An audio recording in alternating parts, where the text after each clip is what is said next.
Hi everyone, I'm here to show you how I made the cargo pockets for my Lexi Loungers. What I did first was I actually completed my Lexi Loungers and threw them on my body so I could see where I wanted that pocket to go.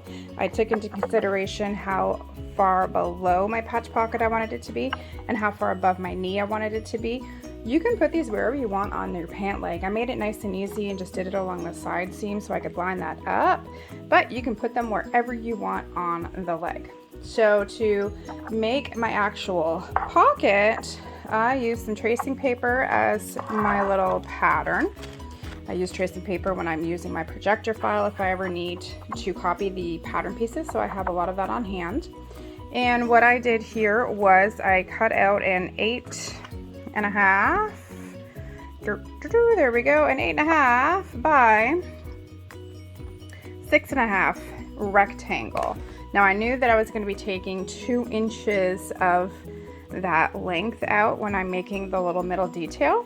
So I considered that when I was actually making the piece. Now what I'm going to do with my pattern piece is I'm going to fold it in half so I know where the middle line is.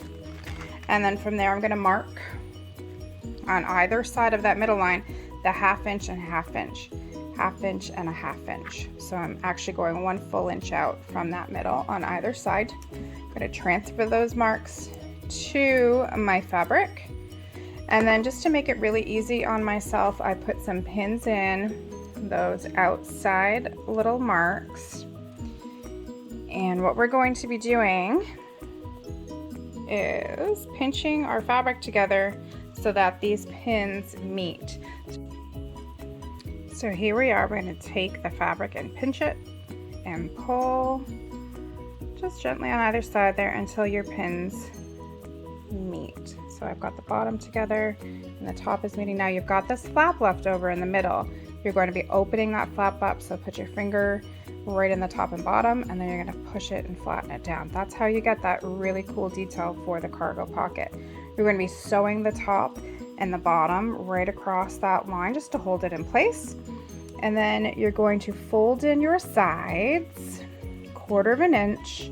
Again, I'm using double brush poly, so just a good finger press holds that in place. Or depending on your fabric, you can iron that 1/4 inch in place or use some hem tape in place to do that. Do that around all of your sides, including that little flap. It's going to get flipped under as well. And then whenever you put it onto your pant leg, you're going to just top stitch that down. So again, I made it really easy on myself and I did this on the side seam. I also used the pocket piece flipped the other way so that I had this little opening instead of it being the flat top side. So that's another option as well. It's really up to you which way you'd like to do that. To make my pocket flap, I just again eyeballed what I wanted it to look like. I decided that I wanted to have a little curved corner to my pocket, so I cut that off as I was creating the piece. Now I'm using the template from the actual pocket. Again, I already have it folded, so my pocket piece, I just eyeballed it to see how I wanted it to look, taking into account my 1/4 inches around. This is 6.5 by 2 3/4. That's what my piece is. I cut out 2 pieces of this flap per pocket. Put the pieces right sides together, sew around the sides with a 1/4 inch seam allowance, and you can leave this little side open, or I left the top open, it doesn't really matter.